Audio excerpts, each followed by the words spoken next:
and I talked to them. And Is there a difference between a crude scribble on a bus and the kind of complicated thing that's being done here? Now, is this vandalism or is it a kind of art? Goldie here says that he's not a vandal. Goldie, other people would say you were. No, I'm not a vandal. It's, they're making classes with vandalism. It just seems like completely irrelevant, I think what's happened is that the media is, because they've got this thing from America, they think, well, let's put it in the same category as vandalism, which is completely, different. Now, first of all, what's this word? Because a lot of the art that you do has words in it. What are you actually saying here? This is like love, which is... love. Yeah, love from the heart, which is the elf dropping a heart into the water and just making a scene, a scene kind of thing. So you're actually saying you've got a message? Yeah, I've got a message behind it, a lot of kids, these days, tagging up and stuff, it's just kind of, it's got nothing to do with this kind of art form at all. Tagging is when you just go around and print your name on something in a public place. What sort of materials do you use? Aerosol cans, that's the only medium that's involved in this kind of art, so this is where it just works through this medium alone. Well, let's take a look at some of the artwork that you've done over the last few years. Tell us first of all, whereabouts do you do this?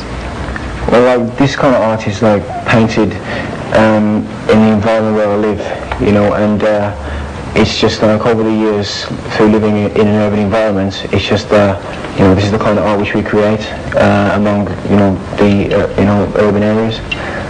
And you paint on trains, you paint in public places, don't you? Yeah, I paint on, I paint everywhere where I feel that, I want to paint. If I want to create something like this, it's any place will do, as far as I'm concerned. For shows and various other things, you paint on canvas and various other things to give the public a kind of eye view of what it's all about. But it doesn't really, where I've been brought up is where I think I have the right to put my mark, so to speak. But do you have a right? It is, after all, illegal. Yeah, it's illegal.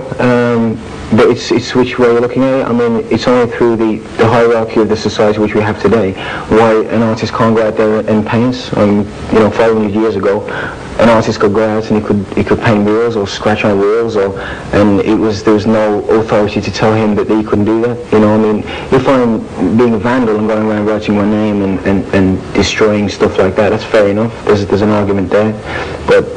When I create something like this, I don't see anybody's got the right to come to me and say to me that I'm not allowed to do that. Well, let's just find out exactly if that is the case, because we have with us Superintendent Richard Fowler. Now, if you saw Goldie standing in front of a wall in a public place doing this kind of thing, would you arrest him?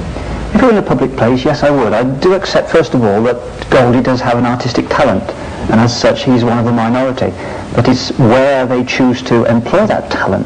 And if you start doing it on public places or on private places where you don't have permission or authority, and society does not accept that you should do it there, then it's pure vandalism, and it's criminal. A mural, 100 feet long and 10 feet high, to be erected, when completed, in Hurst Street near the proposed Chinatown redevelopment area. The Supreme Graffiti team were commissioned jointly by West Midlands County Council and Birmingham Inner City Partnership. It's their 4th project to date, and their reputation as genuine street artists is growing rapidly.